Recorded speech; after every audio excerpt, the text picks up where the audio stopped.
For those of you who are laying on the slab, waiting for Prince Charming to come along and save the day, wake up, because he's not coming. And I went, holy freaking crap. That really struck me because I literally was waiting for Prince Charming. Welcome to the Get Invested podcast, where we share great conversations with experts from all walks of life to uncover their secret know-how on where they invest their time, their skills and their money, and the benefits that this has created. You see, the truth is that everyone invests.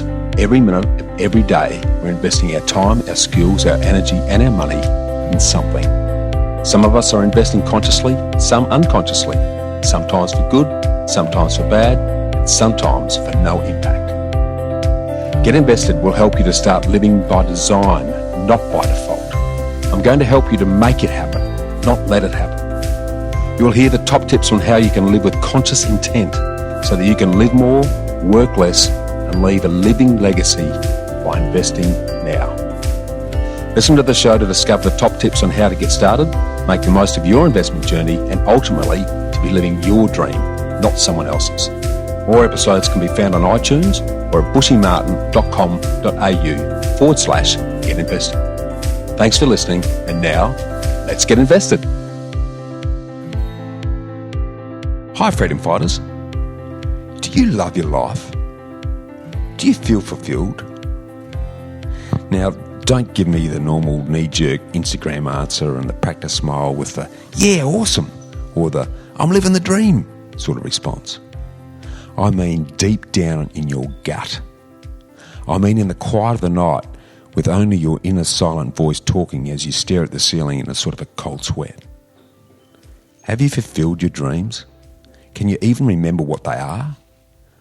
Or have you just settled for good and given up on great?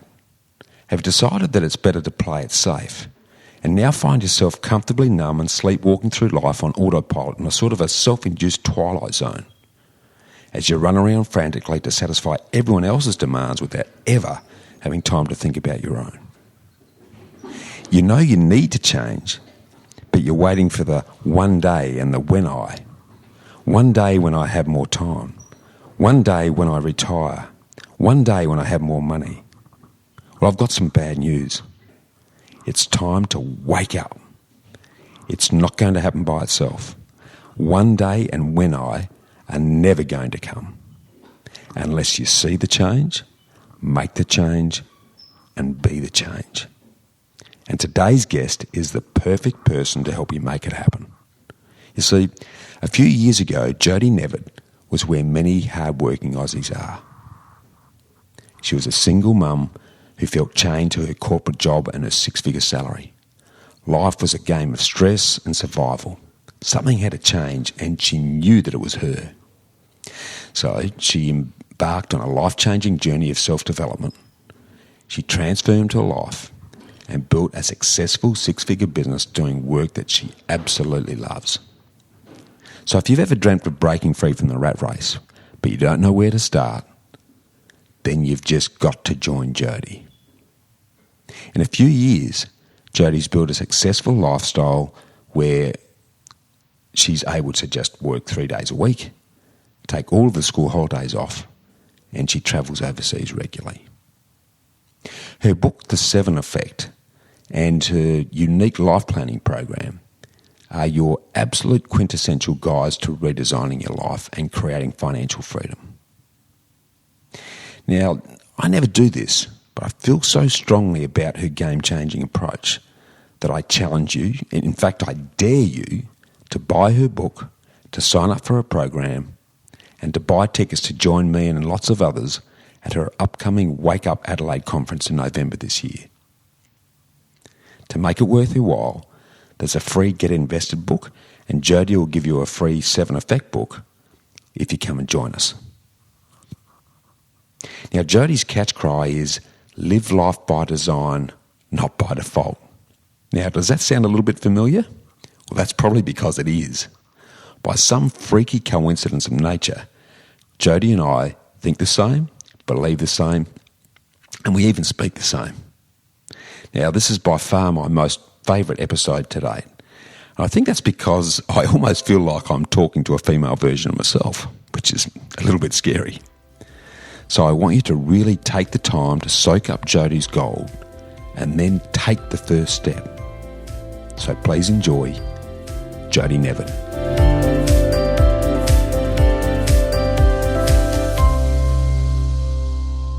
Welcome, Freedom Fighters. Well, as many of you know, I'm always excited about our guests here on Get Invested.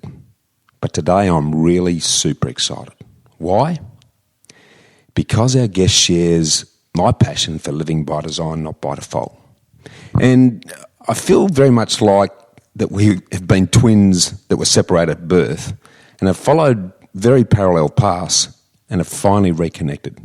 It's a bit like two identical rocks that have been thrown into the opposite ends of the lake. Eventually, the ripples from those interconnect, and the big opportunity is they're going to reinforce each other and create even bigger waves. So let's get invested, Jodie Nevid. Welcome aboard. Hello, Bushy, and thank you so much for having me on board. And I just can't believe the synergies. As you were giving that intro, my face was just literally lighting up with the synergies in our purpose and our mission and what really lights up. So it's a thrill to be here. I'm looking forward to getting invested with you. Thanks, Jodie. Now, it's going to be a great conversation, but I know you're well known in the Adelaide sphere, but for those that are listening from beyond around Australia and overseas, can I start by getting you to tell us who you are, what you do, and where you're currently heading, Jodie? Absolutely. So I'm one of the co-founders of The 7 Effect and the co-author of The 7 Effect, a serial entrepreneur by nature, property investor, practicing yogi, and a lifestyle business coach. I'm also a recovering workaholic and a pottery artist by trade. So I have a background in small business. I kind of grew up in small business, and that's what's in my blood, entrepreneurship.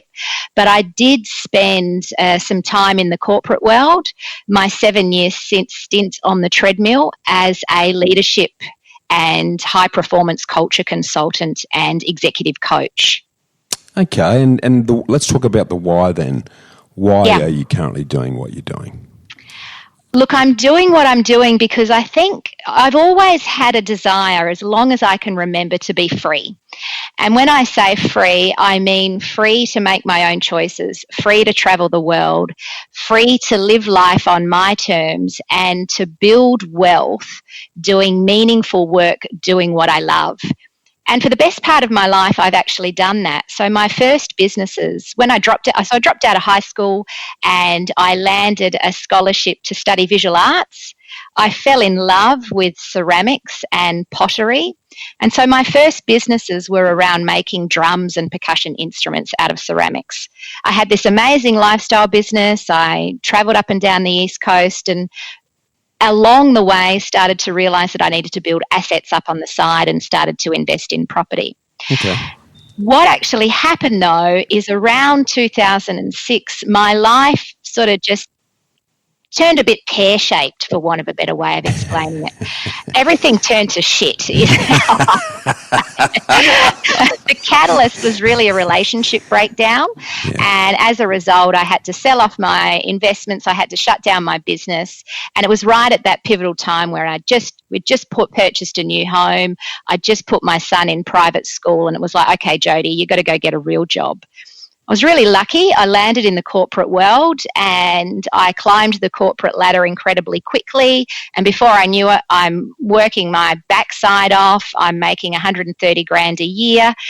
But I was really, really unhappy on the inside. So the way that I dealt with that was I just was an incredibly high-performing workaholic during the week when I had my son, and then when he went off to his dad's, I became a binge-drinking, binge-smoking party girl with all my single girlfriends on the weekend. And most of the clients I was coaching in the leadership space were similar. So they were complaining about similar things, working their backsides off, but really feeling like that sense of being stuck in the hamster wheel or on the treadmill. And I just had this wake-up moment, and the wake-up moment was actually sitting in a leadership conference, and it was full of clients that I was teaching and coaching for the leadership company that I worked for. I was the MC of that conference for the day. We had amazing speakers like Janine Ellis, the founder of Boost Juice, John Anderson, the founder of Kentucky Tours, and these really inspiring business leaders who were truly living their passion. And at the time, I actually thought I kind of was living my passion, because one of my passions is lifelong learning. I love to learn and study. Yeah. But one of the things that was driving me nuts was I'd go into these organizations and I'd teach the value of leadership and learning and coaching people. And, there was cool content, and everyone would have these great light bulb moments and go, yay, Jodie, we love this content. They take it back into the workplace, but stuff just doesn't stick. You just kind of get caught up in the busyness. So I'm sitting in this conference, these speakers are talking about all these inspiring things, and then one of them talked about this thing called Snow White syndrome. And I'd never heard of Snow White syndrome back then, and it comes from a book called The Emotional Capitalists, and the book is by a man called Martin Newman, so he's a psychologist. And in his book he says, we are all conditioned by the same types of stories, fairy tales and superheroes. And the common theme in all those stories, Bushy, is what, do you reckon? The hero and the tragedy, I'm guessing. Well, yes, there's a tragedy. We take a bite of the poison apple, the shitty thing that happens to us in life, which I had, the relationship meltdown and all the stuff that fell apart after that. Yeah.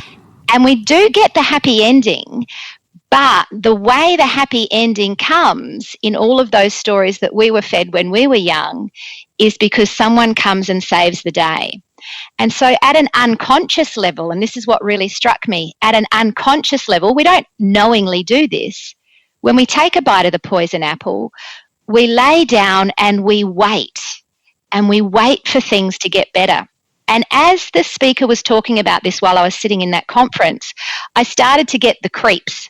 Like I literally still get goosebumps to this day thinking of that moment, because at that time I had put my life on standstill. Entrepreneur by nature, travelled the world, invested in property, had this amazing lifestyle business, landed in the corporate world, and I literally forgot about all that.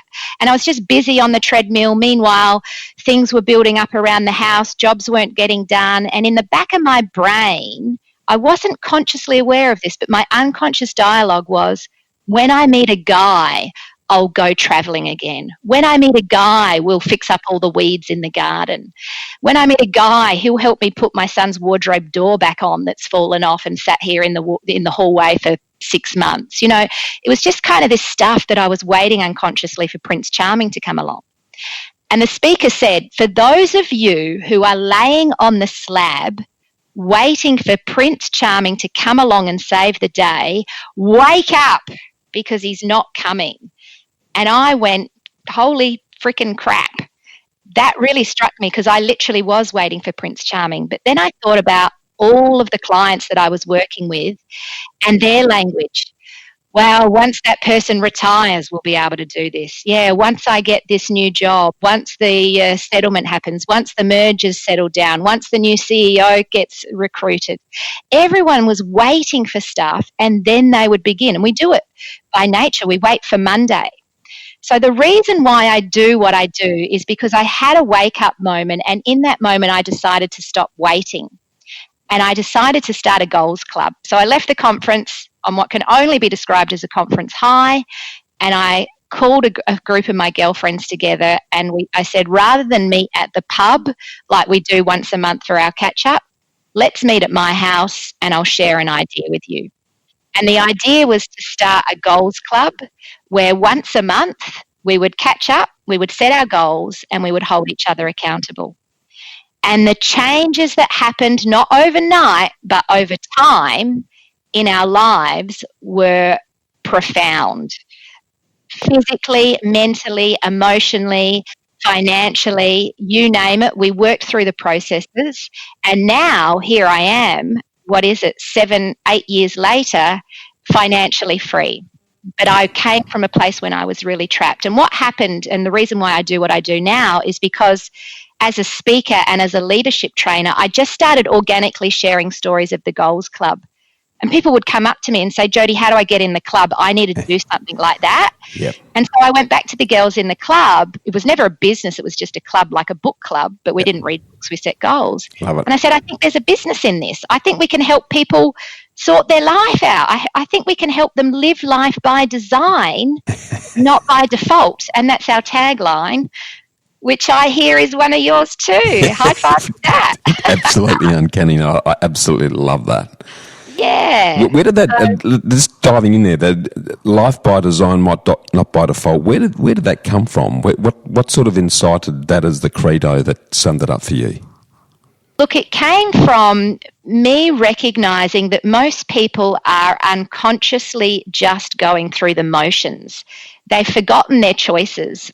And like you have a background in design and architecture, I have a background in art, not traditional design, but I love artistic words like design and studio. And I thought, you know what? You can design your life. We can literally craft it up and paint it. But most people are stuck in this place of it's just by default. This is just what's happened to me, so I'm kind of stuck in it. So it just made sense to me. In my language, that's how I would say it. Now, absolutely uncanny in that regard. Now, you touched on some awesome stuff that I want to drill into a little bit. And to me, it almost seems that you almost did things back to front in the context that most people come out of school and the folks are saying you've got to go, playing piano is good and on the stage is really good, but you've got to get yourself a real job. And they then race off into the safety of the real job, and then in their mid-30s or early 40s go, holy shit, how did I end up here? It appears that, and it was obviously circumstantial for you with the relationship side, but something I'm keen to delve into a little bit is that to have the confidence to do what you did early, and that was to follow your passion on the creative side. Where did that confidence come from? That because there's a level of self-belief and courage that goes with that most people don't have at that early age. Let's talk about those very early years and where that all came from, please, Jodie. Absolutely.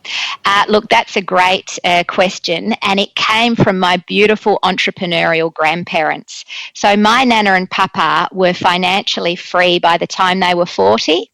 And Papa actually got his hands on an original copy of the book Think and Grow Rich by Napoleon Hill. Awesome. When he was a young man, he bought that book and he said to my Nana, Shirley, by hook or by crook, by the time we are 40, we are going to be financially free. And so Papa made Think and Grow Rich his Bible. And sure enough, they achieved it. He was the kind of man that if he set a goal, he just made it happen. And then 2 years later, when he was 42 and when Nana had just turned 40, I was born. So I came into their life as the first grandchild. And I grew up as a young person, spending lots of time at Nana and Papa's. Mum and Dad both worked. They were only very young when they had me, 18 and 19, my parents were.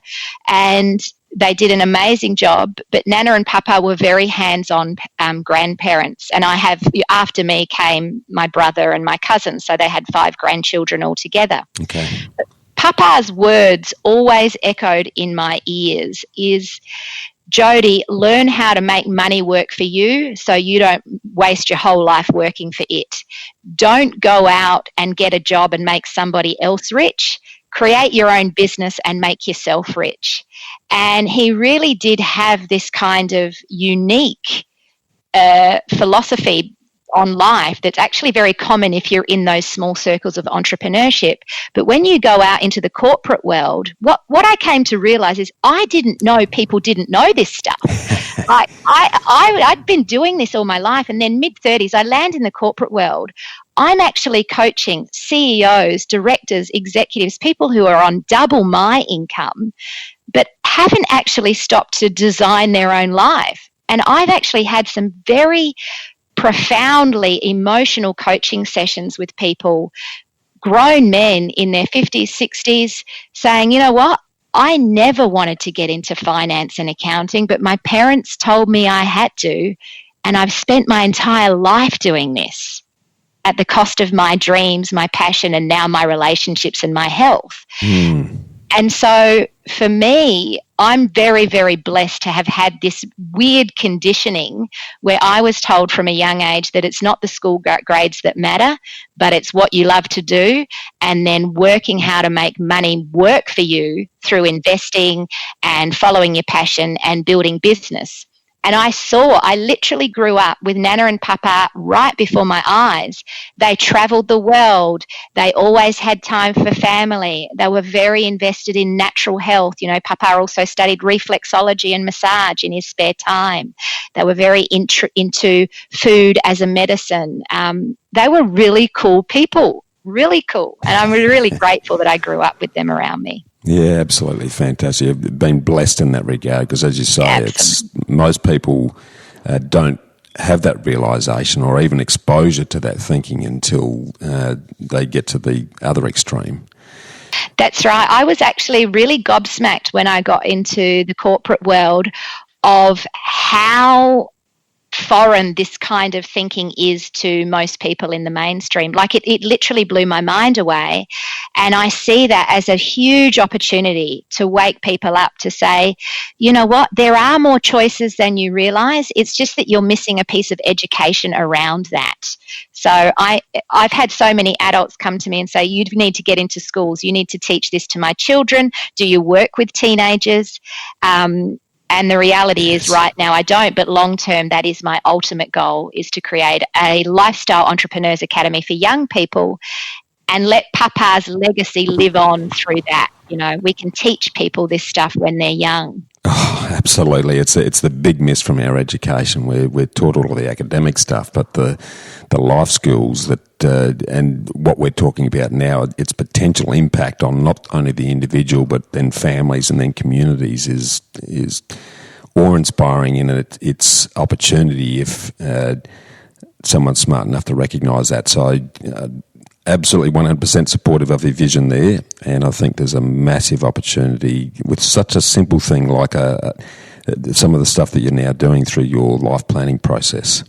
Now, absolutely. Before we get into that, because I'm really keen to delve into that to help people understand what life planning is all about, because it's something that is second nature to you and to some degree to me as well. But if we put some shape around that, the listeners can start to see how they can start that process and where the opportunities might be to do that.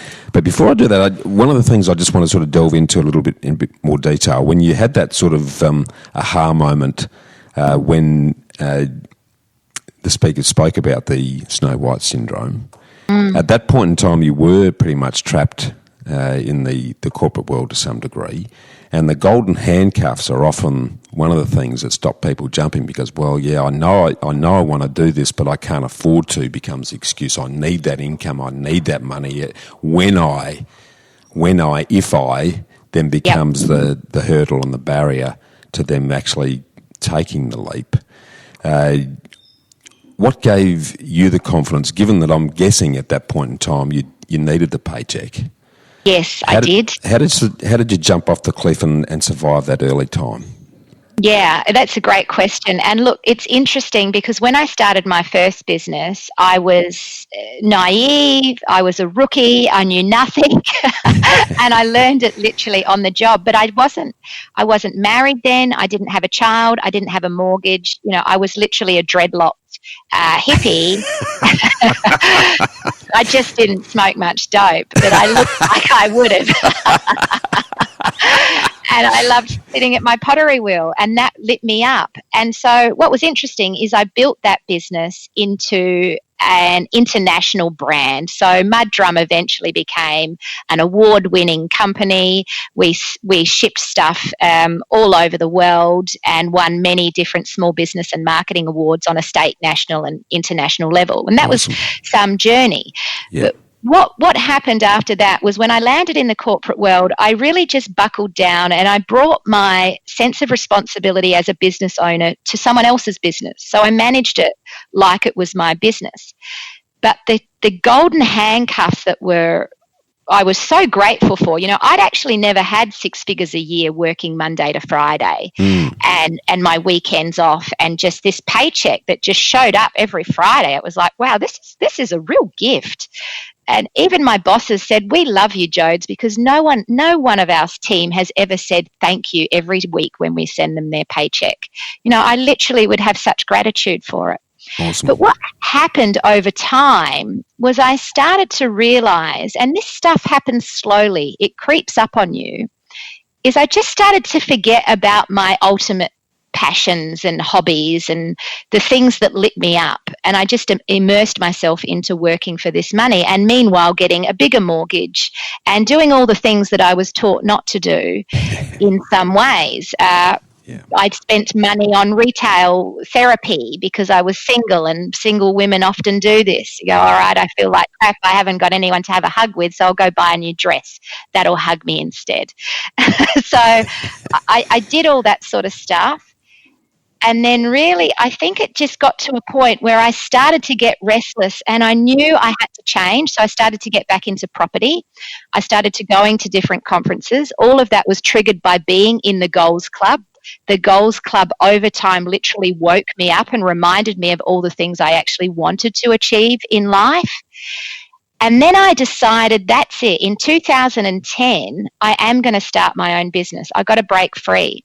But I have to tell you, Bushy, that decision came with a lot of fear that I'd never had before prior to being an employee. Because when you become dependent on the security of a paycheck, you forget about the security that your skills can provide you with. You forget about your ability to go out there and earn a living and be entrepreneurial and creative and just kind of, hustle a bit to make some money. And I used to be great at doing that. And so now here I am, much wiser, much more knowledgeable, much more experienced, but more fearful than ever to break free from the regular job and start my own business. So I really get it when people feel that, especially if they don't even have the background to draw back on. So lucky for me, I had this kind of deeper programming that said, you know what, Jodie, you can do it because you've done it before. So I just coached myself through that, and it was a planned thing. I did Goals Club for 5 years of sorting my personal life out, my emotional baggage and my health before we started the 7 Effect as a business in 2014.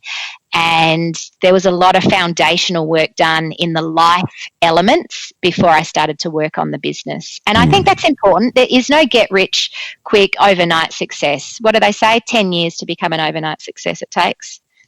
Yeah. Brilliant. Now, let's jump into the Goals Club for a minute, because I just love the accountability that comes with having to look a friend in the eye and say, I'm going to do this, and then have to rock up a week or a month later and say, well, how did you go?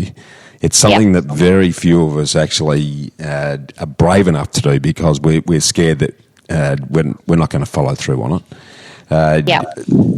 Enduring a group for as long as you have. I mean, I've seen a lot of these groups start and then fall over within 6 months.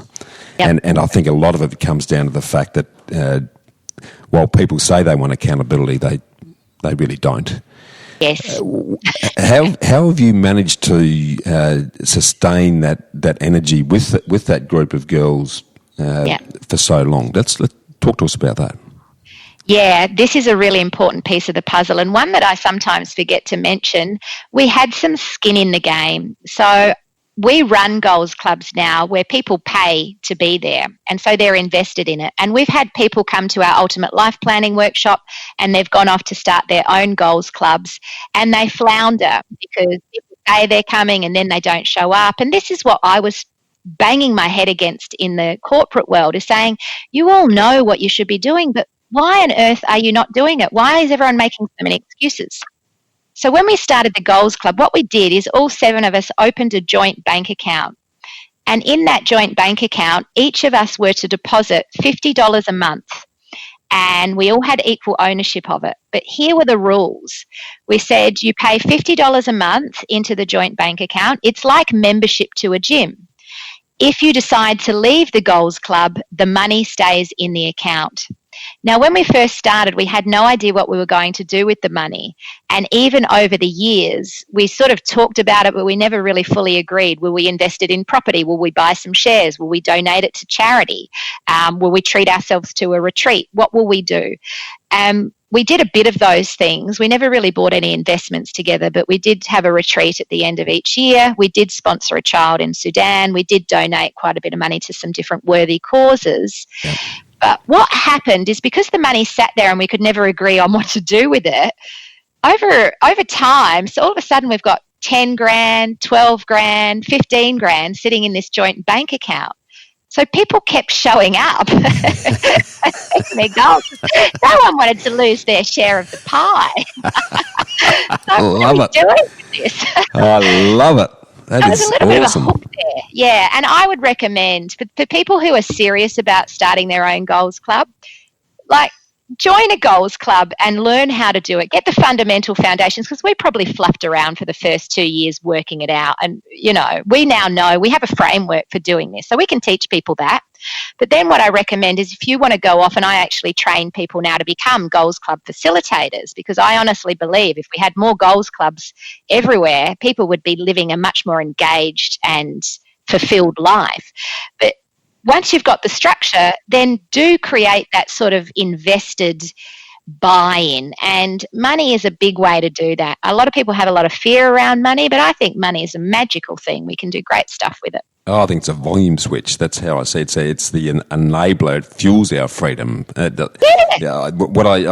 like you. What I find interesting is that money's often described as the source of all evil.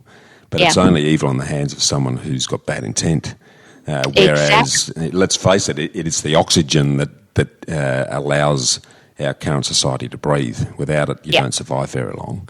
So that's right. I love that. Now, something I guess that's fundamental before people start making goals, they need to know what their goals are and what they're trying to achieve. And I know that with your book, The 7 Effect, and the work that you're doing, you assist people early to get really clear on who they are, what they are, and where they want to go. Yep. Can we delve into that a little bit? Because I know that the listeners would love to start thinking about, well, how do I start to put shape around what my future needs to look like? Absolutely. Yeah, so we have a 5-step life design process, and the life design process starts with a smack in the face. It's what we call the reality check or the life audit. And in our book, we explain the questions that are in the life audit. But basically, it's looking at the 7 elements of life. So what we do at the 7 Effect is we break down this big thing we call life into 7 core elements. And then we review each of those elements one by one, and we give ourselves a score of where we're currently at. It's a very simple and highly effective way of just getting a benchmark. Now, what the life audit is for many people is confronting, challenging, thought-provoking. Some people have said they felt really like it's an interrogation. And it's still something worthy of leaning into, because it brings stuff up that is probably laying dormant and not being addressed, just being avoided. So we like to start there because it gives us a place to begin. And from the life audit, doesn't matter how low the scores are, we start to then design, all right, what is the ultimate? So let's say you've got a 2 in the brain element. What would a 10 look like? Let's say you've got a 4 in the body element. What would a 10 look like? So what we do is we take clients through a coaching process where we help them tidy up the life audit, and from that information design what we call the 7 wonders of their world, which is their 10 out of 10 version of life in each of the 7 life elements. From there, we then create the 12-month plan, and from there we then create the monthly goals, and then that people commit to daily action. So it's very, very simple and highly effective when done well. Absolutely love it. Now, I just want to touch on a couple there, because a lot of us tend to focus on the external world. And what I'm picking up from what you just said there is that there's no point tackling the external world until you've sorted out your internal world.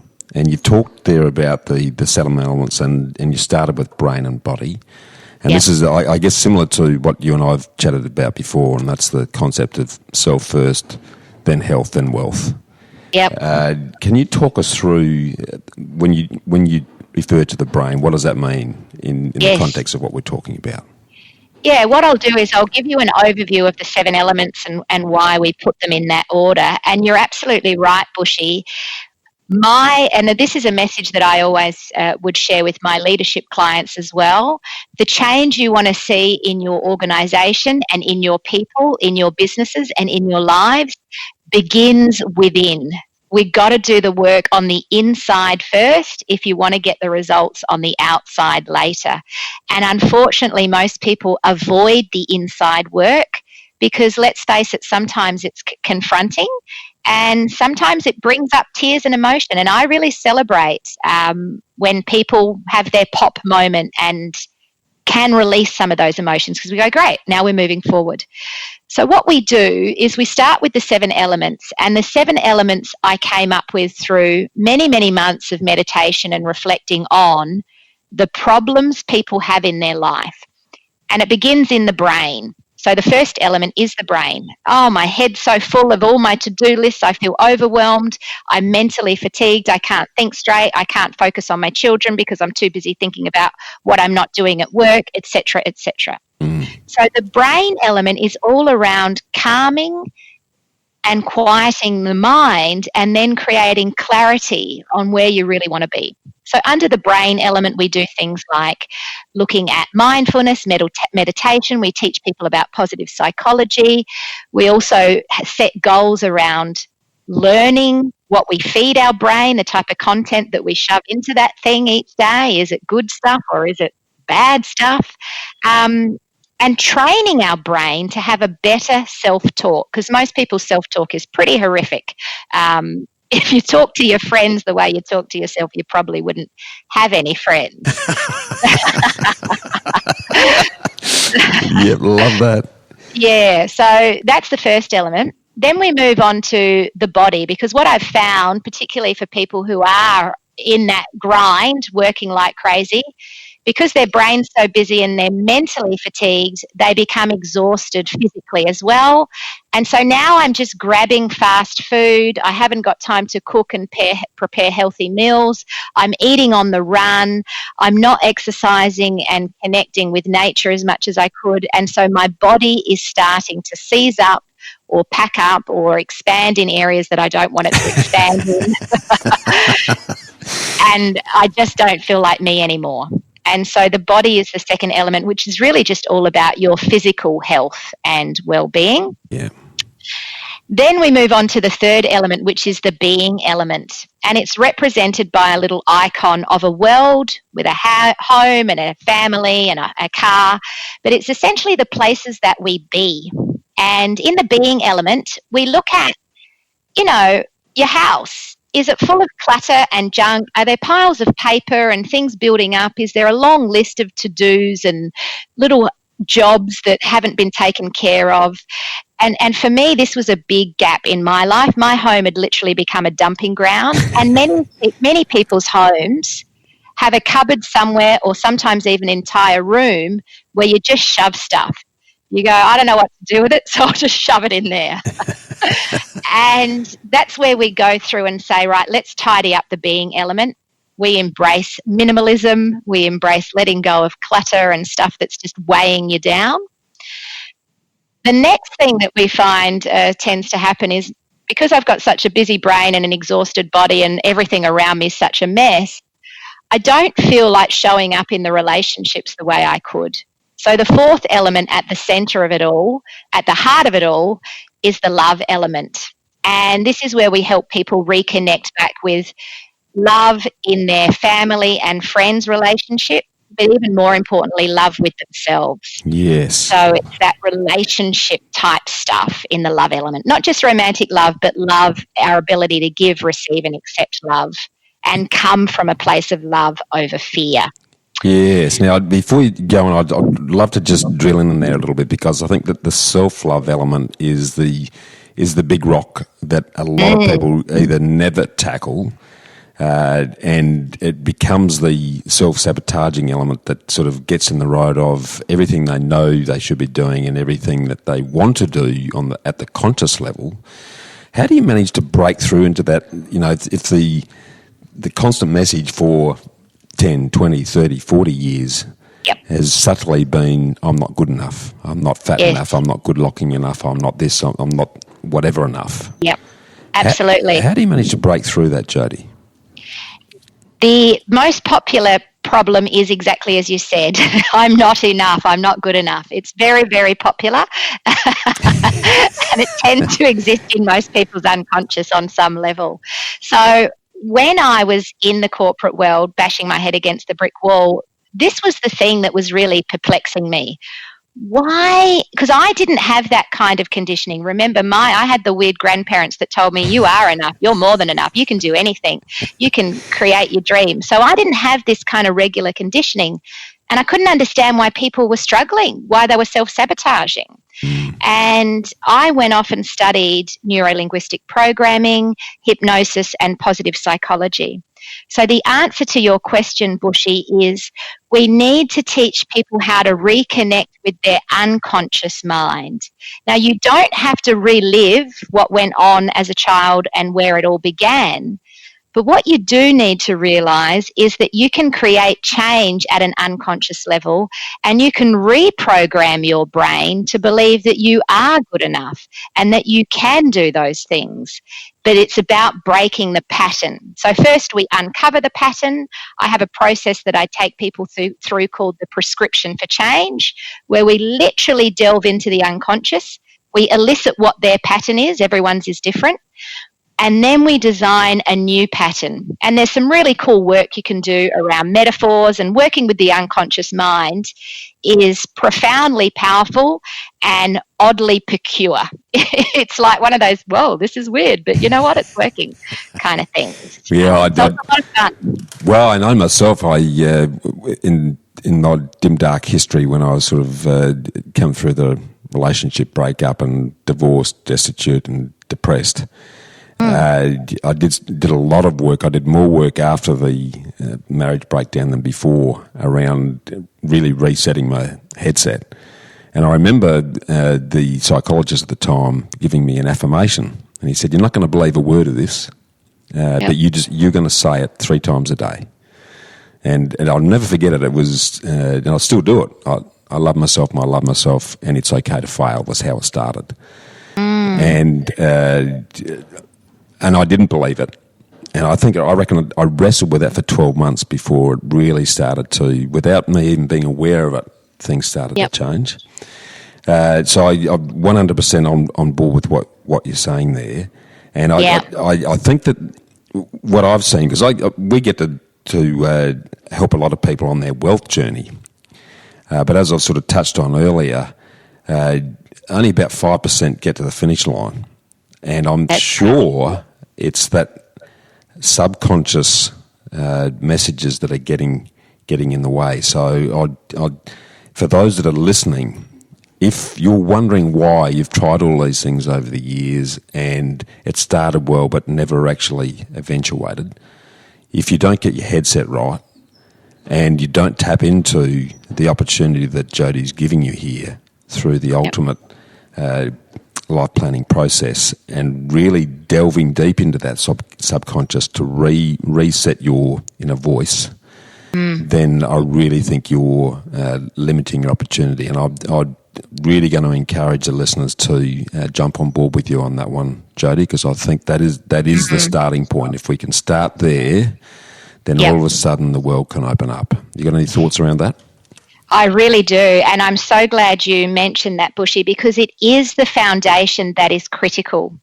Because if we don't get that right, and I see this happening all the time, people come to one of our programs is a lifestyle business builder program, and a lot of people come into that program with the ultimate goal of, breaking free from the job and starting their own business as a coach or a consultant. And often they've been through maybe 5 or 10 years of investing hundreds of thousands of dollars, and I don't exaggerate here, on education, courses, programs, funnels, technology, you name it, trying to get this business off the ground.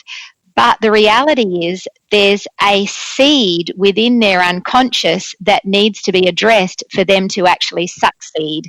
And what I often do when I'm teaching in the Ultimate Life Planning workshop is I'll draw up a iceberg. And we all know that the tip of the iceberg is the small part we can see, and underneath the water is this big mammoth beast of a thing.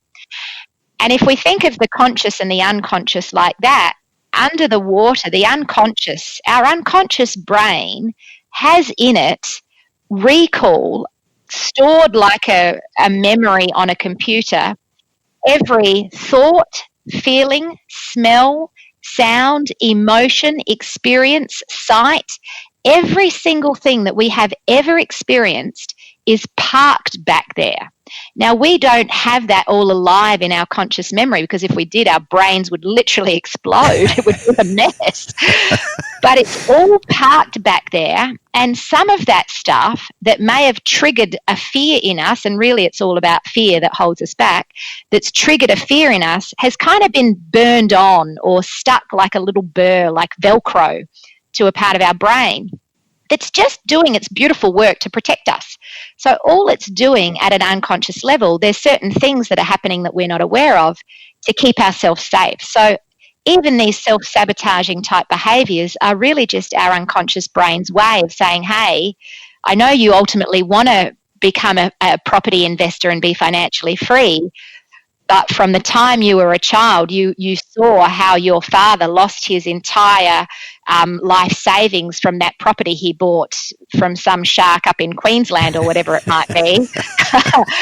And so there's huge danger in that. Yeah. So there's this conundrum. And with the iceberg, if we have the wind blowing one way and the current or the tide pulling another way, the wind is our conscious voice saying, do this, be free, set your goals, do the right thing. But the current is the stuff we can't hear or feel. It's the unconscious, and it always wins. So the key to success is getting the wind and the current pointing in the right direction and the same direction. Love that. What a great analogy. That really sums it up incredibly well. Yeah, I've never thought of it that way either, actually. So it's fantastic. That's really good. Well, I really want to reinforce that I think if you really want to unblock the blockages that you probably don't even know that are there, yes, then that's where we need to start. And we'll talk at the end of the podcast on how they can start that journey with you. Absolutely, because it's a process. It's a very simple process too. And I think this is an important thing I want to share with your listeners, Bushy. As an NLP master and as a hypnotist, it is an industry where there's a lot of mysticism. People go, ooh, it's a bit magical and it's phenomenal and, you can make people do weird things. The truth is, it is phenomenal and interesting, but it's not magic. And what I like to do, and a big part of my approach when I'm working with clients, is to demystify it, to take the magic away and say, you know what? It might seem sexy and magical, but the truth is it's simple and it's effective if you just learn it for yourself. So I like to teach people the process so they can go away and NLP themselves. They can hypnotize themselves. They can train their own brain. And I think once you have those tools, you really are set for life. Absolutely brilliant. Now, I jumped in and interrupted the flow there of the 7 elements, so we got to love. We did. Let's move on. What's next? So after we deal with the love, we look at time, because what we find is the reason people aren't showing up in their relationships and giving the love and doing all the stuff they wish they would be doing is they just don't have time in their day, or so they are telling themselves. That's the story they're saying. The reality is there's an abundance of time. It's just about how we use it. So when we look at the time element, we start to create priorities.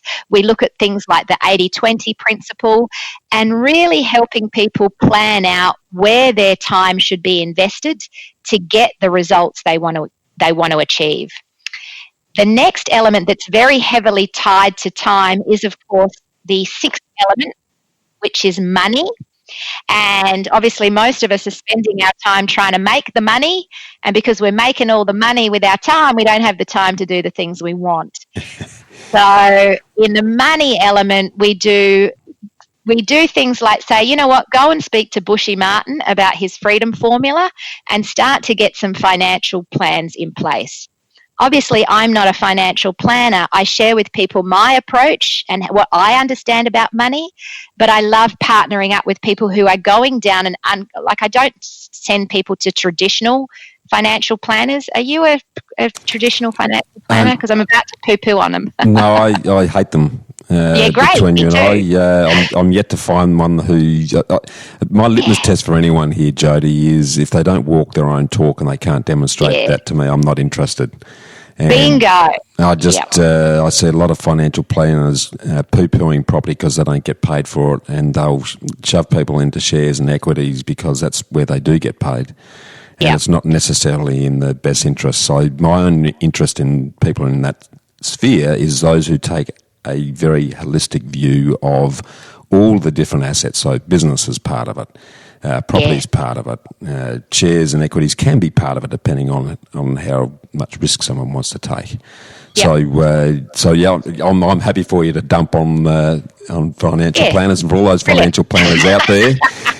You're not going to like the message here, but here's what I will say. I've met a handful of financial planners that do take that holistic view, and I send people to them, actually, because they are worth their weight in gold, but they are a very rare breed indeed. So go on, Jodie. Great.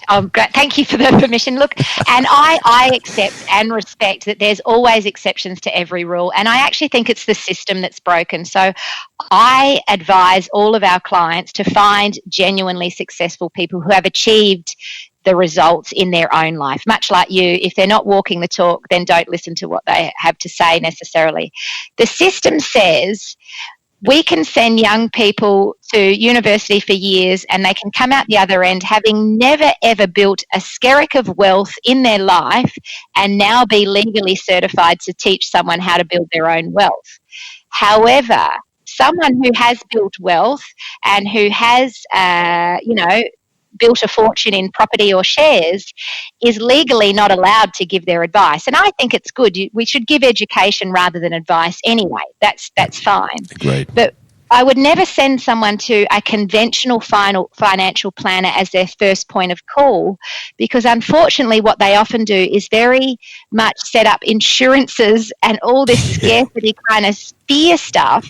And to me, that's not building wealth. That's actually spending money on ridiculous products that are going to give commissions to the financial planner. So when it comes to money, I am very much, let's talk with people who have really built wealth. Let's remove the fear and let's understand the numbers, because it's actually a really fun game. Playing that board game by Robert Kiyosaki, Cash Flow Quadrant. Yes. Brilliant way to train your brain to think about money. Brilliant brain training right there. Yeah. So that's 6 of the 7 elements. Yeah. And then the 7th one is represented by the icon of a fire. And the 7th one is the one that trips people up so much. It's unbelievable. The 7th element is passion. And what we find is when people go through our life audit, the feedback is, whoa, I was really stuck at the passion element because I forgot. I don't know what I'm passionate about anymore. So we've had people join our goals club saying, you know what, my goal really for this year is to work out what I'm passionate about. So those are the 7 elements that we work with people, and I find that they're in a line with the problems that show up in most people's everyday life. That's a great framework. And again, starting from the inside and working to the outside is a really logical progression, and will ultimately, if you start the other end and work backwards, that's where the wheels tend to fall off. So, correct. Love that. Now, how does that then roll into the life by design, not by default approach that you take then? So we've established where we're at. Here's where we're at. This is, we know out of 10 on each of these elements, this is where I sit. Yep. Take us through the rest of the journey, Jodie. So now that we have the slap in the face, we then go, all right, that's great, because guess what? My initial slap in the face was probably even worse than yours, so don't feel bad about it. We just ask ourselves some really good coaching questions and ultimately work out what does 10 out of 10 look like in each of those elements for you. And so through a coaching process, we work with our clients to literally design their 10 out of 10 brain element, their 10 out of 10 body element. And the beautiful thing about this is it's unique and different for everyone. And most people can't get there on their own. They need a coach to draw the questions out and help them really paint that picture.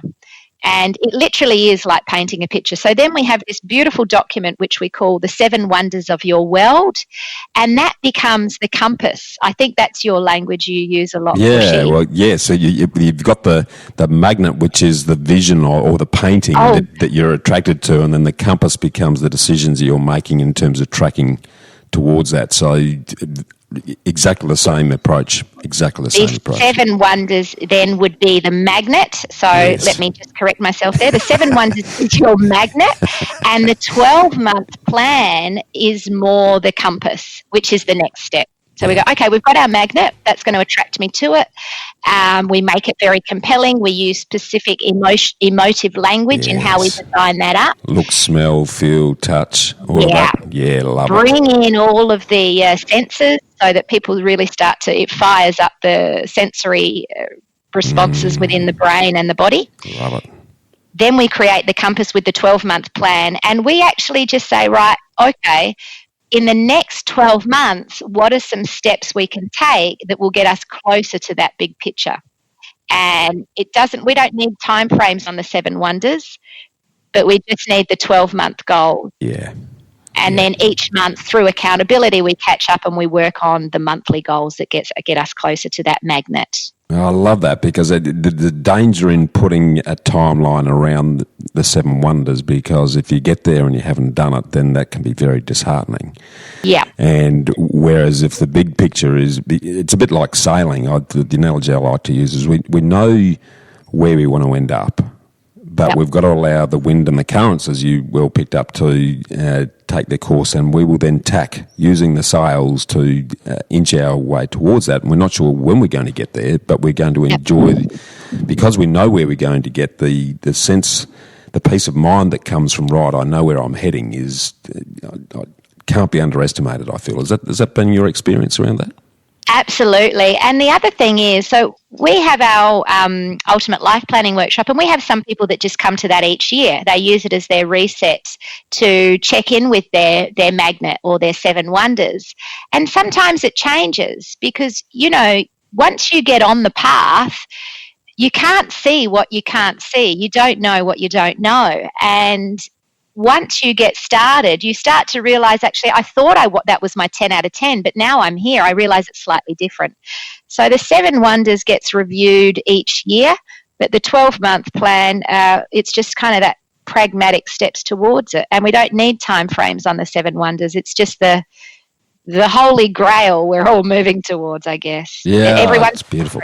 That's absolutely awesome. It becomes a loose framework that then allows the individual to put the flesh on the bones, because everyone's goals, needs, values, desires, and life's mission are all very different. But that fundamental framework behind it is a great underpinning. And again, I can't emphasise enough the accountability that you're bringing into that equation, because it's all very good to have a painting. But if we're not looking at someone in the eye on a regular basis and saying, well, how are you going about completing that painting, then often life gets in the way and it never happens.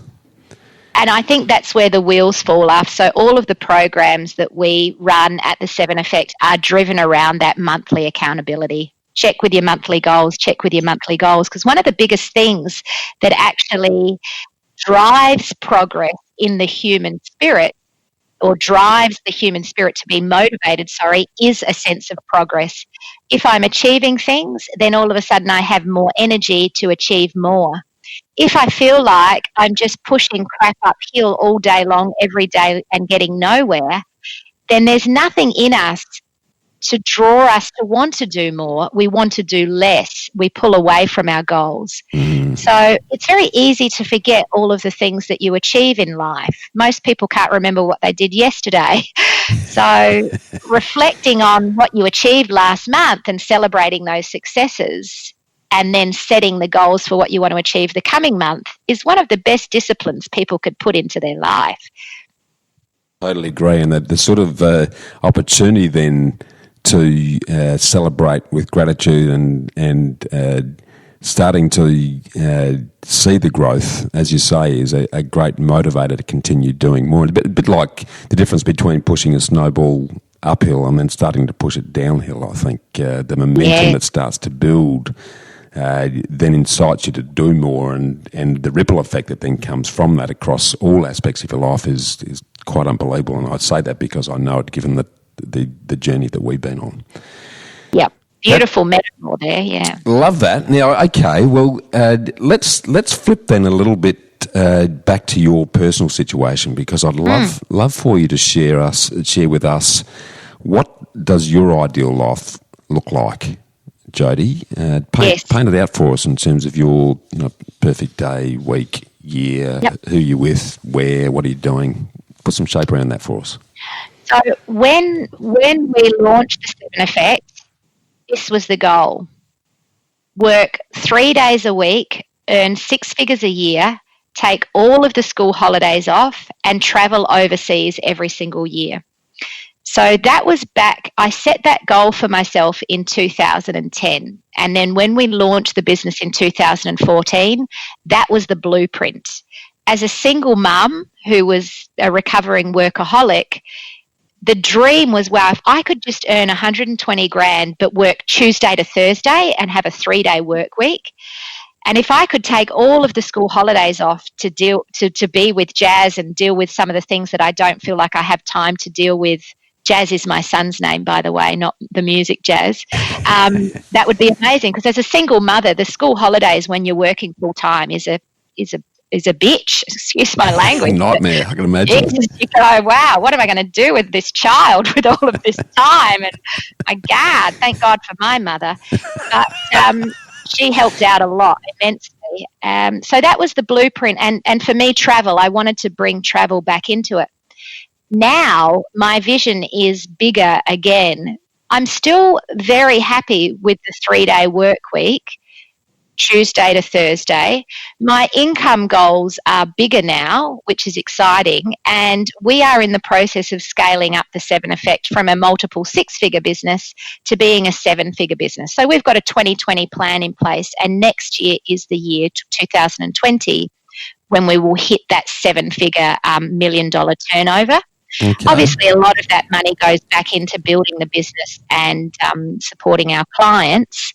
But my goal also is a lot to do with travel and taking. So I'm about to go and spend 2 months in Bali, taking more time off and doing work internationally. I'm hosting a retreat over in Bali. I'm studying with 2 of my mentors, Tyler Tolman in the health space and Roger Hamilton in the wealth space. And so my ideal life now really is built around that same framework of 3 days a week, school holidays off, and 6 figures a year. But there's even more awesome stuff as we go global, if that makes sense. Yeah, it does. It's something I wouldn't mind having a conversation with you about as well then on this subject, because it's something that Sonia and I grapple with. Yep. And we've been on this roller coaster a couple of times, because and I guess the grounding question for us is always, how much is enough? Yeah. Because I hear a lot of people in business talk about turnover, and between you and I couldn't give a monkeys about turnover, because you can be turning over tens of millions of dollars a year, but if you're only taking home 50 cents, then who cares? Correct. How are you going to maintain the balance then between the income that will fund the lifestyle you like, without it becoming this massive machine that sucks you back into managing lots of people, spending way more time than what you wanted to, and becoming a slave to that? Because it's always the conundrum I find. Can you talk us through a little bit of that? Yeah, absolutely. And that is, it is something that people need to be very mindful and aware of. So I am 80-20, 80-20 all the way. If you haven't read the 80-20 principle, for your listeners, I'm sure you have, Bushy, but for anyone out there who's listening, Richard Koch wrote the 80-20 principle and living the 80-20 way. So essentially, I apply 80-20 thinking into everything and every decision I make in our business. Now, 80-20 thinking is essentially, where are my low effort, high reward activities? So in the business, the 7 Effect, my energy is best put into content creation and facilitating and working directly with the clients. Everything else, I pretty much suck at. I can do it, but it's better to outsource it. And this is not an easy journey. So I don't want people to feel like I'm saying this in a flippant way, but building the right team of experts who you truly can trust to manage and grow certain parts of your business for you and take responsibility for that is a very pivotal part of that. The other thing that I would say is my vision in building the 7 Effect and having goals clubs all over the world is not for me to hire them and start a traditional training company where people hire the 7 Effect, but to build a platform that provides the philosophy and ethos of how this is done. So we actually have an accredited coaching program where we train people to become accredited coaches. I will run the marketing and have the people access us and get the tools, and then we will send clients to our accredited coaches who have got the tick of approval and are responsible for running their own business and building their own wealth. So our arms and legs will not be our employees. They will be partners in what we do, who I coach and train to have their own successful business doing what I know works and that I can't possibly do all by myself. Love it. So, and will there be an ongoing income stream that flows from their access to that, so that it tends on an ongoing base becomes a passive opportunity to fund your lifestyle? Am I reading that right or not? You are reading that right. So a big part of my passive income and my, I guess, secure assets are property. So one of the things that I like to do, Bushy, is I make money in business because business is my playground. Like, it literally is fun for me. And the reason I created the Lifestyle Business Builder program is because I love building businesses so much that I started to make too many of my own. Jodie, this is stupid. Stop it. So instead, I realised people were coming to me saying, you know what, Jodes, my ultimate goal is to do what you've done, to quit my job, start my own business, make 6 figures a year, working as a coach or a consultant or a freelancer. So the Lifestyle Business Builder program is really what I love to do for fun anyway. I do it for free. And down the track, there are elements of that will create passive income because there's online components, there's programs that branch off of it that I have other people deliver on our behalf. So we have a copy and PR expert that does stuff in it. We pay her and we still make some profit. So there is this entire framework that I've created where it's not dependent on solely me. Mm-hmm. But the lion's share of my wealth on paper is in property. Okay, now I'm going to get excited about having a conversation about that. So talk to me about your property journey and what you've done to date, why you're doing it, and what does that look like? I'd love to share that with the audience if you don't mind. Yeah, absolutely. So there's probably 3 chapters to my property journey. The first chapter was obviously just buying the family home. So my husband and I at the time, and we're divorced now, and he's a great mate. We're very amicable divorce. Well done. That wasn't the meltdown relationship. Right. Well done. It was the one after that. We're great mates, which was good. So we bought our first family home, and we were living in London. My ex-husband's English, came back pregnant, ready to buy our first property, and we bought the true renovator's delight, and that was not a good idea.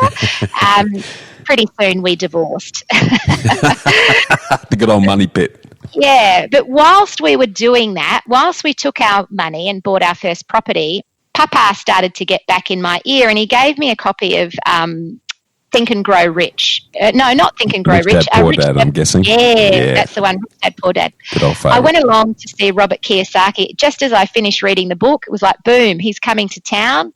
So I went and saw Robert Kiyosaki, and I, of course, signed up to, because I am one of those people that sign up to everything, I signed up to his $8,000 boot camp where you fly up to Queensland and do the training with him. Yeah.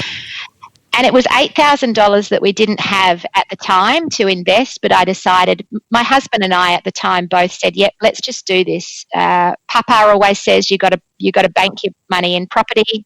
Let's go for it. So I took my son, Jazz, who was about 1.5, on my hip with my mum off to Sydney or Queensland, wherever it was we went. Yeah.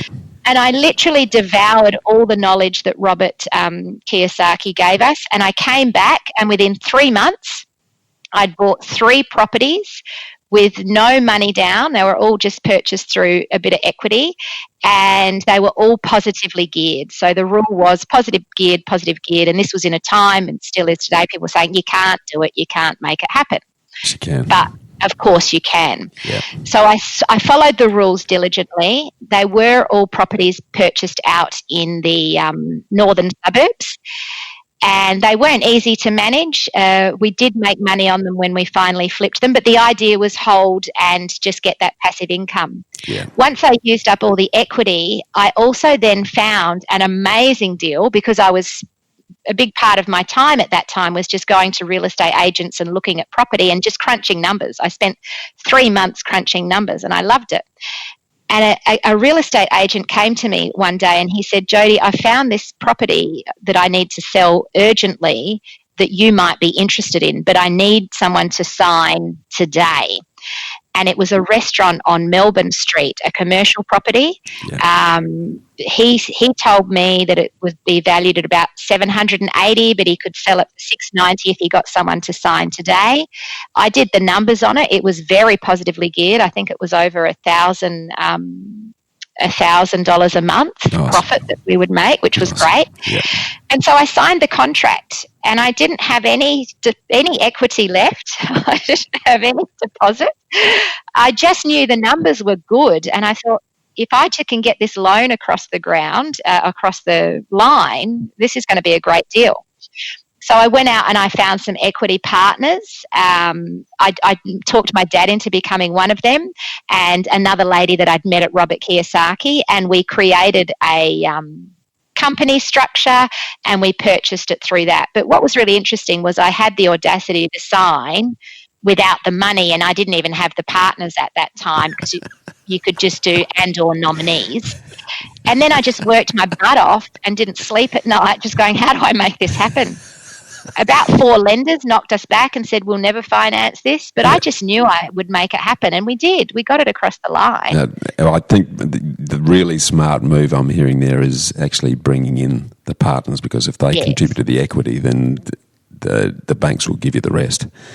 That's right. That's what happened. Yeah, well done. And I guess that necessity is the mother of invention. And with 30 days probably to make it happen, there's no greater incentive than that to work some magic. Well done. That's an awesome effort. I am like a persistent, tenacious pain in the butt who just doesn't. When I believe in something, I will not let it go. So I really knew that we could make it work, and most people would have given up. Yeah, most people wouldn't have signed the contract, by the way. Well, this is true, actually. Yeah, so awesome effort. And okay, well, let's talk a bit more about that. So, where has that led you to in the property sphere? What's happening, and what's happened since then? We held all of those properties, my husband and I, while we were married for several years, I think maybe 4 or 5 years. And after we divorced, we eventually did the settlement, and it was all amicable, and we sold up and we just split the profits. So we made some good money out of that. Yeah. And then after that, so chapter 2 was I decided to just buy myself a little flat and rebuild, and I pumped money back into my business. I decided, I'm going to really build this business, which back then was called Mud Drum Australia, my pottery business, and get that going. So I focused then on lifestyle for a while, and I put my profits into just one property that I owned. Then I met a man, fell in love, and together we bought a house, and I kept the other property as a investment. Yep. Now, here's a warning. Heed this advice, listeners. When you fall in love, my friends pay me out about this. It's like, oh, Jodie's got her love eyes on. I'm a hopeless romantic. And I used to fall hard and fast, Bushy. And I fall in love and I'm like, I'm all in. And so what would happen, well, not what would, but what did happen on this one occasion was we bought a house together. I refinanced my property to pay the deposit. And because we were so in love, and I honestly believe this was the soulmate for the rest of my life, we just fixed everything in for 5 years. Ouch. Fixed rates. Now, this was at a time where interest rates were much higher, and I don't know which way it worked, but anyway, when we separated 2 years later, I didn't look at the fine print. I didn't think the right way. I acted out of knee-jerk. I sold my investment, and it wasn't until I got the settlement fee statement from the conveyancer that I saw all the fees that I lost in the break of the loan in excess of like 20 grand. Well, you were lucky. I've seen some people who, during the GFC, locked, just before the GFC, this is 2008, 2009, locked in their loans for 5 years. Yep. And then rates fell through the floor, obviously, and then they decided, we need to get out of this. Yep. I've seen people get flogged 80, 90 grand in they call them break fees on a fixed rate because there's an economic loss to the bank. Yeah, it can be devastating. So I'm with you. Unless you absolutely have to and you're absolutely certain about the timeline, fixing's not generally a good idea. And it was around that GFC time. So the one of them was so what happened was there was 2 properties. All up, I lost about 50 grand in bloody break freeze because I paid him out, put the property in my name, refinanced, and it was like, whoa, where'd all my profit go? Shit, to the bank. So that was a big lesson learned. And then I was back to square one. At least I had the family home. And now it was starting all over again. Third time lucky, hey? So chapter 3, how's chapter 3 going then? Where are you at on the property journey now? What's it look like? Chapter 3 is going fantastic. And chapter 3 happened because my current partner, who is a beautiful man, Jason, who's also a business owner, and I, when we got together, after a couple of years of being together, we decided, you know what, let's just try and reduce some of our expenses. Living in 2 houses and having the kids and all of that is a bit messy. And I'd been to this share economy conference that was talking about Airbnb. And I came back from that and I said, Jace, I've got an idea. We don't know whose house we want to move into, but why don't I just put my house on Airbnb, and then when it books out, I'll come and stay with you. You know, Jazz and I will come and stay at your house. Love it. So that was in May 2016, it must have been, or maybe 2017. Anyway, put it on Airbnb. Literally within 24 hours, I had a booking, and it was like, whoa, we better tidy up this house. And then we stayed with Jace, and I pretty much never moved back because it was just booked solid. It was really at that time when Airbnb was kind of the new thing and everyone was getting around it. And I was blown away because my house is it's like a 4-bedroom, 2-bathroom, but it's in North Plimpton. It's not on the beach. It's not in the hills. It's literally close to everything, though. Yeah, still a good location. Yeah, great location. Great location. So from that, I decided Airbnb's the go. Got another one in Glenelg. Put that on Airbnb, just a little apartment because I love Glenelg. And I also have a property in Margaret River that's under the NRAS scheme. I forgot to talk about that one, but I got that before I got all of these. I was going to say NRAS is like a 4-letter word for SHIT, but that's another story. It's been a bit of a dog, I have to admit, but there has been, and particularly because Western Australia has had a huge hit, property prices, so it's gone down about to turn though, Jodie. Yeah, I'm hanging in there, Bushy.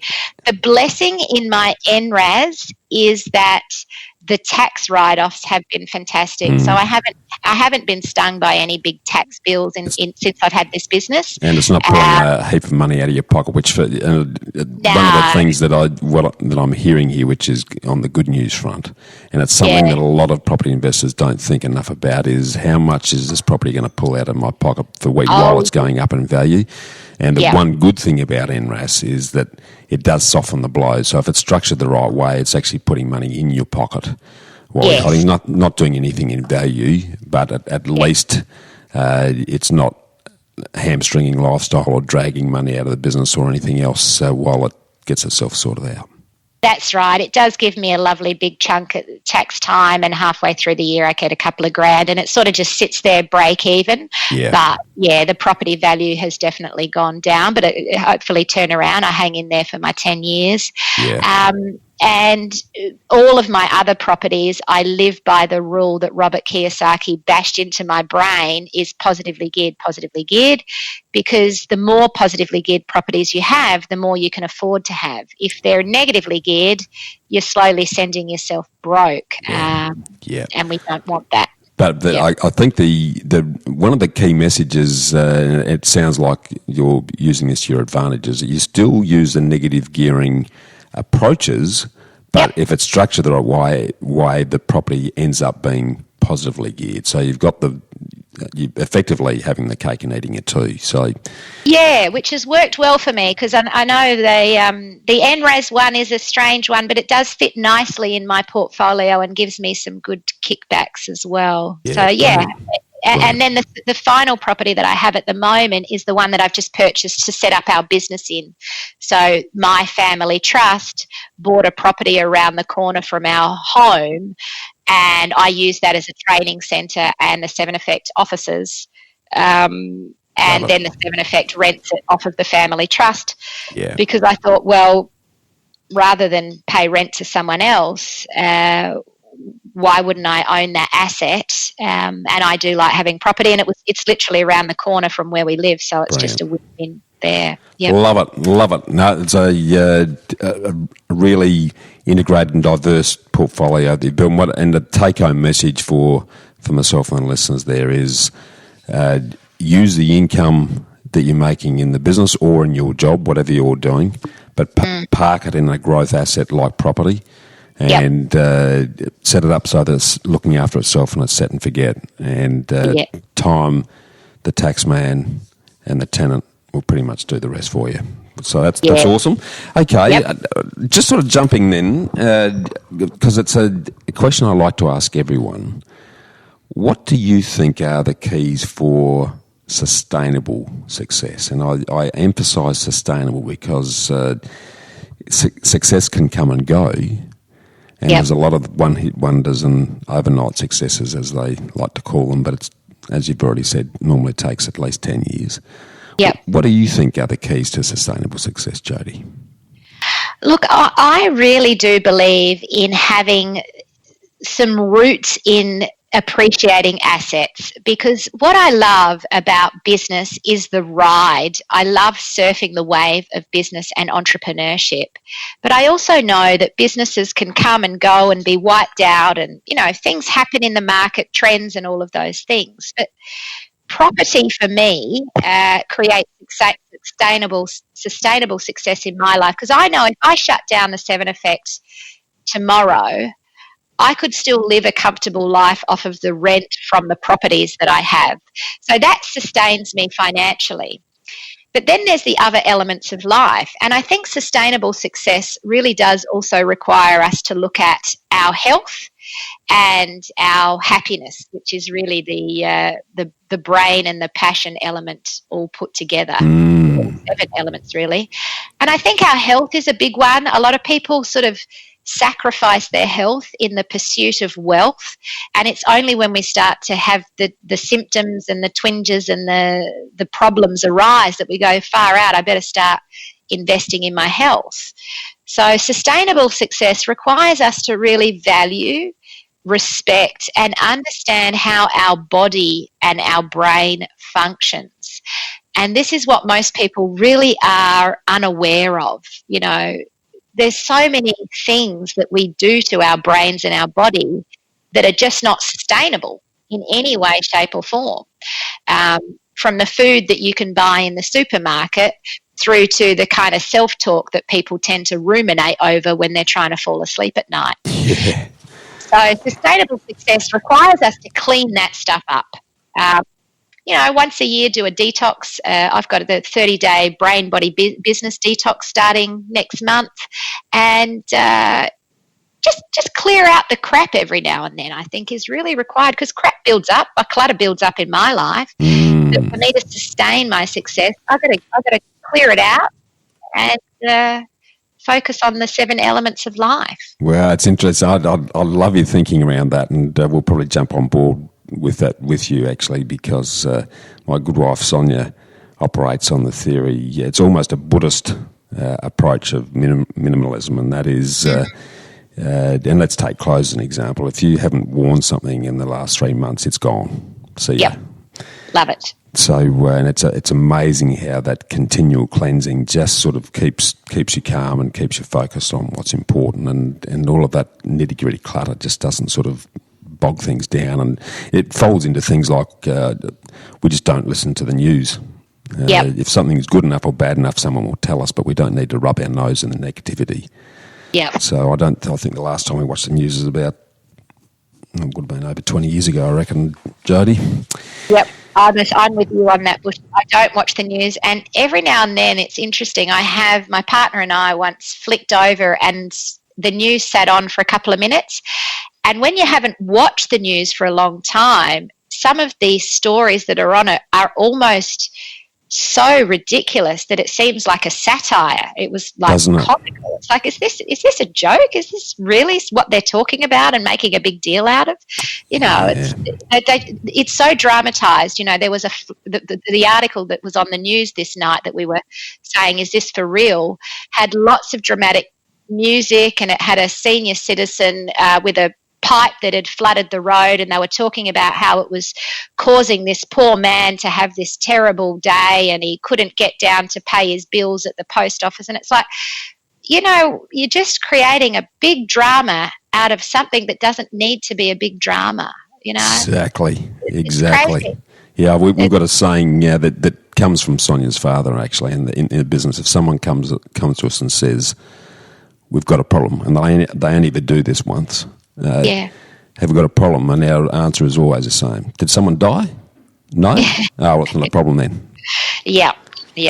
So, perspective is really interesting. And unfortunately, the mainstream, and I won't get on my soapbox here, but the mainstream media is a dying entity, and their only way of maintaining relevance is to use fear and greed and controversy. Yep. So they'll overemphasise and dramatise things that aren't really issues at all, in the hope that someone's going to listen.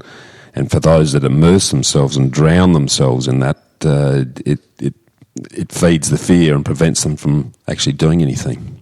Correct. And that is, it actually makes me quite angry, really, because it's a form of corruption and it's a form of control. And unfortunately, without trying to be all conspiracy theory about it, the reality is many people feed their brains with this stuff regularly. And so at an unconscious level, of course they feel afraid about investing. Of course they feel like business is a risky thing to do. Of course they're terrified about leaving their job and breaking free to follow their passions, because the world, they've been convinced, is a terrifyingly frightening place, and you got to be careful. Go home, lock yourself up, and just protect your children and your health. Get the flu vaccination quick, smart, and it's like, I know. We could go off on a tangent here for hours, I reckon, Jodie. We'll do that next time that we catch up to have a coffee. But I 100% agree with you on all that. And the really interesting thing is, we live in the best time that the world has ever experienced. There's more opportunity. There's better things happening now than there ever has. So for me, I constantly bless that I'm alive at this time, because we've got opportunities to do things that no one in the history of civilization has ever been able to do so quickly, so easily, and so safely. It's an exciting time, but that's a conversation for another time. I want to flip gears then into what I generally refer to as the ambush. And it's, a play on the old nickname there, Jodie, the bushfire lightning round. And it's 5 questions that the listeners constantly ask me to get answers to from people that we speak to, like yourself. So to kick that off, what's your favourite quote and why? So it's by Ralph Waldo Emerson, and it is, "Do not follow where the path may lead. Go instead where there is no path and leave a trail." Love it. It gives me goosebumps every time I say it. But to me, it's about saying, you know what, if you're following the herd, you're going in the wrong way. Have the courage to stop and look at other alternatives, because just because there might not be a path clearly trodden doesn't mean there can't be a path created by you. So to me, it's about trailblazing, it's about courage, it's about innovation, and it's about living the life that's in your heart, not the life that everyone around you is telling you should live. Yes, that's gold. Absolutely love that. But let's sort of transition a bit then in terms of getting the knowledge that will support that approach to life. What's the top book or books that you'd recommend people read, and why? Well, obviously our book's Bushy. Of course. Yeah, of course. The 7 Effect, just to reinforce that one, absolutely. The 7 Effect and the Freedom Formula, which is spectacular book, by the way. But in all seriousness, no, the 7 Effect is a good book. It's not a literary piece of artwork or anything, but pragmatic. But I'll tell you a couple of books that I think are game-changing. So I've already mentioned the 80-20 principle, but one of the books that most people have not heard about that I really think is important for people to understand right now is called The End of Jobs by Taylor Pearson. It's not a famous book. It's not a book many people are aware of, but it's a very profound book because it talks about the shift that is happening. And like you were saying, we live in the most opportune time right now for anyone to achieve anything they want. The world literally has never been your oyster like it is today. It's exciting. Yep. And in The End of Jobs, Taylor Pearson presents a lot of very compelling and well thought out data to show us why the safe, secure job is no longer the safe, secure option. And in fact, the rise of the entrepreneur is coming, and the safe, secure option, if you want true financial security, is to hone in on that skill set and develop your own business and take full responsibility for your own wealth as an entrepreneur. So I love that book. It's one of my business Bibles. Yeah, I think the sad reality of life as it currently stands for those who still hang on to that belief that life is their safety and security is that is actually the biggest risk. Because if you're lulled into a sense of, I'm okay, I've got a job, but suddenly that job disappears, and a lot of them do. That's right. And you haven't positioned yourself in relation to having a skill that people need and only you and a few others have, then life will potentially get very interesting. That's right. And that is Snow White syndrome at its worst, because I've seen it happen where organisations, when I was a leadership coach and consultant, large organisations would go through downsizing. So, 50 people, 100 people would get laid off at a time. And you'd have thousands of people spending months and months on what they would openly call a grieving period. And it's like, you know what, folks? The world is changing around you. Rather than spend another 3 and 6 months in your grieving period, choose to create your life the way you want it to be. It to be. There's a lot of people sitting on sinking ships, complaining about the hole in the ship, but doing nothing to fix it, or at least jump out and learn to swim. I love it. Absolutely love it. All right, a bit of a shift in gears here, and this is almost a bit of a left field question, but it's something that I guess a lot of Australians feel that they pay too much tax. Yeah. So what's the top legal thing that you've done to pay minimal tax, Jodie? Well, my NRAS, my silly old NRAS. Good old NRAS. Yeah, my good old NRAS. It's funny. So there's two things, really. The NRAS has been good from a tax perspective because you get a 10 grand tax credit. Yeah. So as a business owner, that means that rather than me paying tax, ironically, some years I've even had tax come back to me at the end of tax time. Yeah. The other thing is my business is my life, not in a way of being a workaholic like I once was, but it's a lifestyle business. And so the things that I do in my business are tax deductible because they are about what I do in the business. So I went and I studied yoga because I bring yogic philosophies into how I teach business and how I teach life design. Now, a great love of mine is the study of yoga, but guess what? It's a tax deduction as well. Love it. I have a client who's based in Fiji, and she brought me over there for her 40th birthday, and that trip, some work-based stuff, and it was a tax deduction. I have a client in Miami, so I get to travel to Miami as a tax deduction. And so my Bali retreats and my trip over there my business is designed to fund the lifestyle I want, and what I love to do is just happens to be tax deductible. Brilliant.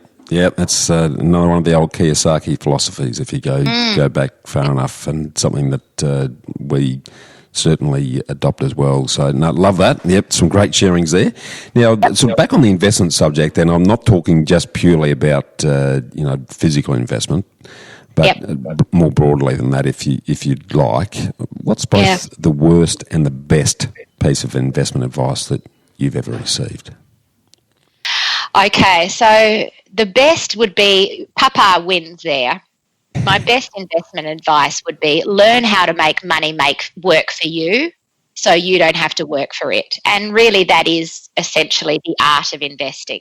Yeah. So when you understand what that truly means and how money truly works, you create freedom for yourself, and you are programmed by nature to look for investment opportunities. Most people are blind to the opportunities around them. So thank you, Papa. He was the winner. The worst piece of investment advice I got was from one of those rotten financial planners who my accountant booked me in with a meeting, and I nearly punched this man in the face, but I'm not a violent person, so I chose not to. But he was giving me investment advice, which was really about really high-priced income protection insurance. And I said to him, look, I really don't feel like I need that because I feel like I've got my property as like if my business falls down, I have income from my rent. Yeah. And he looked at me, and he was very dramatic at how he did this. This is where the fear training came in. And he looked me square in the eyes. And remember, my son's name is Jazz. And he said, gee, Jodie, what am I going to tell Jazz at your funeral about how he's going to take care of himself? Oh, ouch. And I went, you bastard. For number one, you won't be at my funeral, buddy. And number two, you won't be talking to my son about any such things. Yeah, it sounded like his funeral wasn't too far away from what you're about to do there, Jodie. What am I going to tell your wife at your funeral when she learns I killed you? Dearing me, the old fear machine. It's I thought that was awful advice, and I really loathed the way he gave it to me as well. Yuck. Really sleepy. Yeah, that is ugly. All right, well, let's flick back to the good stuff, the happy habits that you've talked about. Can you share with us a personal habit that you believe contributes to your investment success? Yes, Goals Club. Definitely. Set your goals. Share your goals. It's one thing to set them, and it's a whole nother thing to share them. So I think one of the best things people can get invested in is their goals in life. It's a really important thing. Another thing is investing in your health. So one of my habits is to consume content that teaches me about how my brain and my body work. And so I'm responsible for my health, and I'm responsible for my wealth. And I think too many people hand the responsibility of those two things over to the government, and they're not to be trusted with health or wealth from my perspective. So, well, pretty much anything, just quietly, but that's another story. Love that. But set your goals, invest in your health, invest in your wealth. Happy habits around that is educating yourself. Lifelong learning exercise again. It's the day we stop learning is the day we start dying. There's no question about that. That's awesome. Really brilliant thoughts there. Now, to sort of bring it to a close then, how old's Jazz? How old is Jazz now? Has he left school? He has. We took him out of school at the end of year 10 and started his own business. I love it. Followed the family legacy. He's a personal trainer. He's got his own business as a personal trainer working at Your World Fitness in the city. And he's doing incredibly well, tracking to buy his first property by the time he's 18. Well, you probably just answered that question, because the question I normally ask is if you spoke to a school leaver, and I normally use your own kids as the example, what will you advise them to invest their time, money and skills in to create their version of freedom? Well, you've just answered it. At a very early age, he's getting a feel straight away for running his own business and how to manage money and make money work for him. So that's, Absolutely. And brilliant. Jazz is my living guinea pig. He knows this, and I tell him openly, for the Lifestyle Entrepreneurs Academy for young people. So I've thought, you know what, for me to really earn my stripes and have parents entrust their young people with me and my approach to building wealth and becoming an entrepreneur, let's put my son in the ring and see if it can work. Love it. That's awesome. Sensational. Now, sort of looking to the future then, I know that you've got a brilliant event coming up that for those that are really starting to think about the future and taking on board all the fantastic advice and information that you've shared with us today, what is that opportunity, and how can people start to get stuck into it?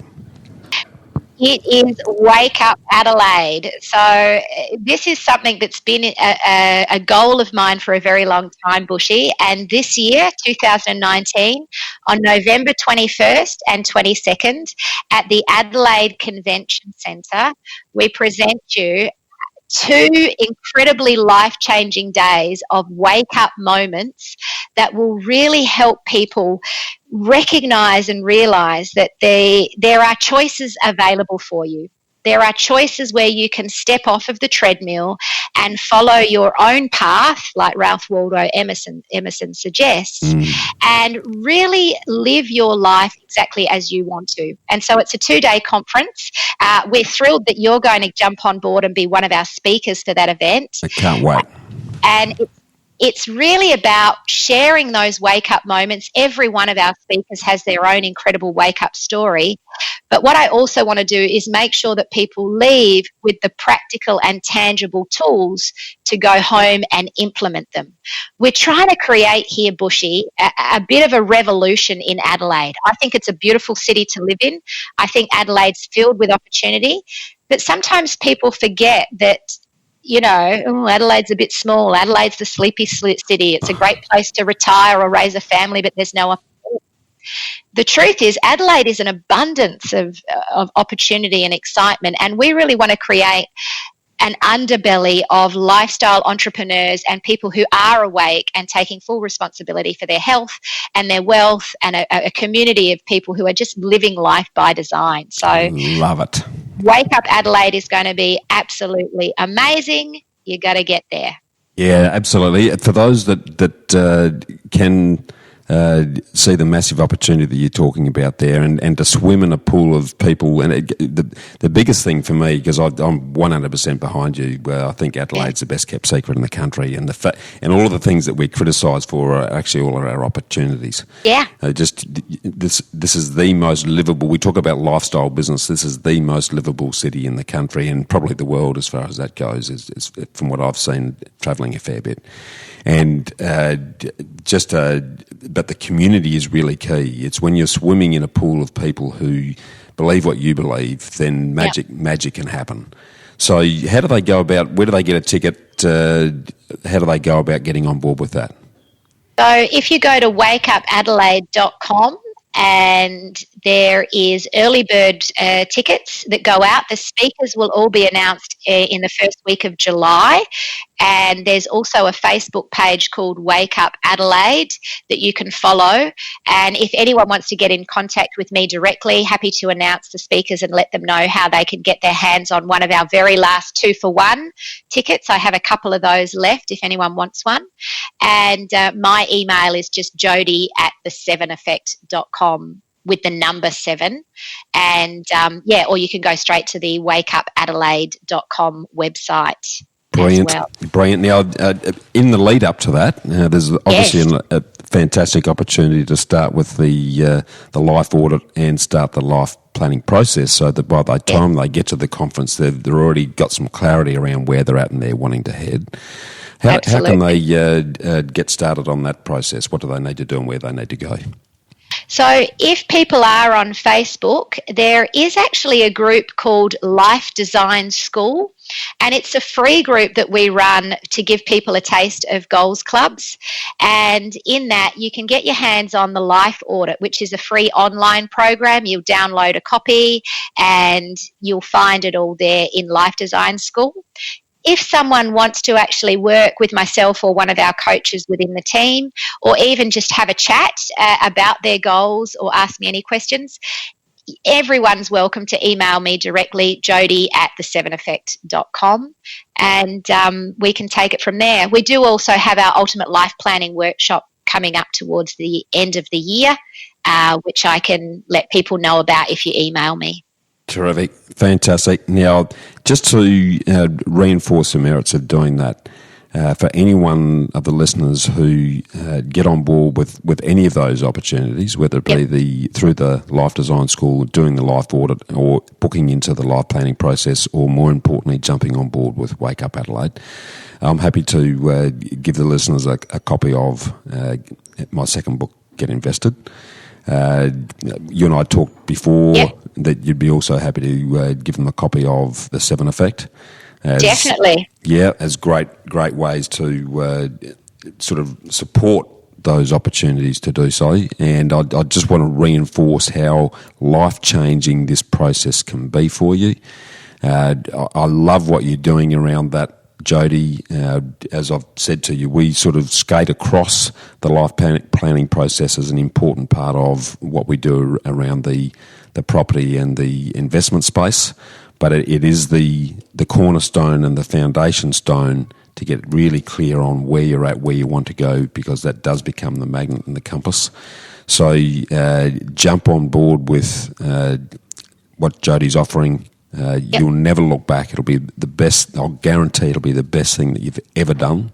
And you'll thank Jodie and I for it in years to come. I have. And your kids will thank us for doing it as well, Jodie. I have no doubt about it.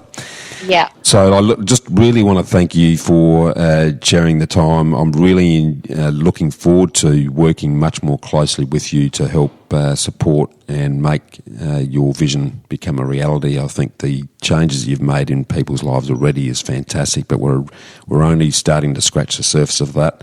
So if I can get as many people as I can to you so they get excited about their life again, you give them the confidence to make the jump, and then we can assist them in actually funding that reality so that they've got the freedom, they've got the fulfillment that we all deserve and have the opportunity to enjoy, then the world's going to be a much better place. So thanks again for your time today, Jodie, and looking forward to building Adelaide and the rest of the country into the place that we all know that it can and should be.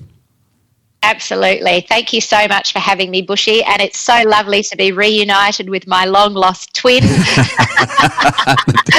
Brothers and sisters from another mother. That's right. We shall go forth and inspire people to live life by design, not by default, and we'll do it together because there's power in numbers. Love it. Love Thanks it. for having me, Great way Bushy. to close. Thanks, Jodie.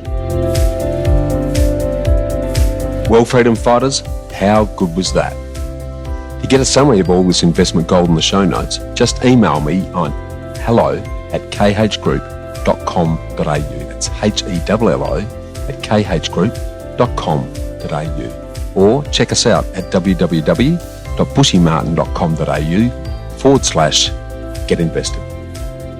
I look forward to joining you next week for another episode of the Get Invested podcast. So thanks for listening. And as always, dream as if you'll live forever and live as if you'll die tomorrow.